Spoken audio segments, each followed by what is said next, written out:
In the spring of 1922, a young woman named Molly Maggia stepped into a dentist's office with a simple toothache. By autumn, her lower jaw had disintegrated into a mass of black, crumbling bone. The doctors called it phossy jaw. The company called it unfortunate. History calls it a cover-up. Before we unseal this archive, join us as we investigate the deaths that the world tried to bury. Tonight, we look into secrets that refuse to stay in the dark. Welcome to the Silent Archive. It began with a miracle: radium. Discovered by the Curies in 1898, it was hailed as the undark element, a source of endless energy. In factories across New Jersey and Illinois, young women were hired to paint watch dials so soldiers could see the time in the trenches of the Great War. To these girls, it was a dream job. They would go to dances after work, their hair and clothes glowing like fallen stars. They were called the Ghost Girls. What they didn't know was that they were painting their own epitaphs. Every lick of the brush was a dose of silent poison. By 1924, the girls were falling apart. Radium mimics calcium. The body, thinking it's a nutrient, pulls the poison directly into the bone marrow. It settles there, emitting alpha particles 24 hours a day, literally shredding the DNA of the living host from the inside out. One worker, Grace Fryer, found that whenever she leaned against a dark wall, her own skin emitted a faint, haunting light. The dark truth? The company owners knew. They used lead screens to protect themselves while encouraging the girls to lick the brushes for precision. When the girls began to sue, the United States Radium Corporation didn't just fight back. They orchestrated a ruthless character assassination. They bribed doctors to claim the girls were dying of syphilis, trying to shame them into silence and delay the court dates. In 1928, 5 women, the living dead, finally stood before a judge. They were so weak they couldn't even raise their hands to take the oath. Today, if you walk through certain cemeteries in New Jersey with a Geiger counter, the needle will scream. Their bodies are still hot. They will be radioactive for the next 1,600 years, a permanent, glowing reminder of the cost of industrial greed. How many miracle technologies are we licking today? Some records are meant to be forgotten. We make sure they aren't. In February 1959, 9 experienced hikers set out into the heart of the Ural Mountains. They never returned.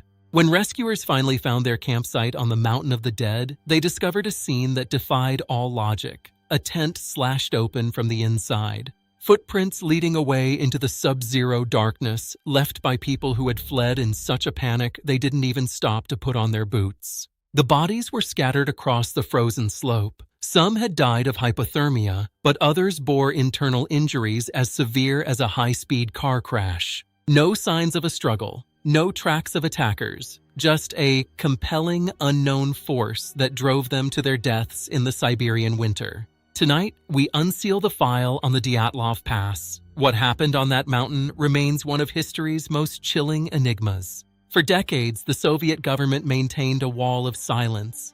But the theories refused to stay buried. Was it a freak of nature or something far more sinister? Theory 1. Secret military tests. Locals reported seeing strange orange orbs in the sky that very night. Some believe the hikers stumbled into a forbidden testing range. Theory 2. Infrasound. The unique shape of the mountain can create low-frequency sound waves that trigger intense panic and dread in the human brain. This might explain why they fled their tent half-clothed. In the final stages of hypothermia, the brain can misfire, making victims feel like they are burning alive. But paradoxical undressing doesn't explain the broken ribs and crushed skulls. For that, many point to a slab avalanche, a silent, heavy wall of snow. Military cover-ups, sound waves, or the mountain itself. Each theory fits a piece of the puzzle, but none explains the whole truth. The archive remains unsealed. On December 4, 1872, the crew of the Dei Gratia spotted a ship drifting aimlessly in the mid-Atlantic. Its name was the Mary Celeste. When they boarded the vessel, they found it in perfect seaworthy condition. Sails were set, food was in the galley, and the cargo was untouched. But there was one problem. The crew of 10, including the captain's wife and 2-year-old daughter, had vanished. No signs of struggle, no blood, just a haunting silence. The captain's log sat open on his desk, the last entry made 10 days earlier. What drove an experienced crew to abandon a perfectly good ship in the middle of the ocean? Some point to the cargo, 701 barrels of industrial alcohol. Others suggest a seaquake or a rogue wave that triggered a fatal panic. Or perhaps something else. Tonight, we investigate the ghost ship of the Atlantic, where secrets never stay buried for long. The most scientific theory centers on the 9 empty barrels. These were made of porous red oak, unlike the others. Alcohol fumes could have leaked, building pressure in the heat. A small, invisible explosion might have blown the hatch covers off without scorching the ship. Fearing an imminent blast, the captain may have ordered everyone into the lifeboat. Then there is the seaquake theory. An underwater earthquake could have rattled the ship so violently that the crew believed they were taking on water.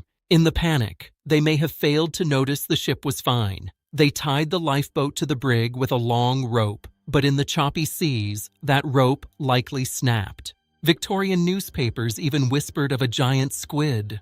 While unlikely, it captures the raw terror of the 19th century ocean, a place where men disappeared without a trace. Whether it was fumes, a wave, or a snap decision in the dark, the Mary Celeste remains the ultimate ghost story. The sea keeps its secrets. The archive remains open. In August 1590, Governor John White finally returned to the Roanoke colony.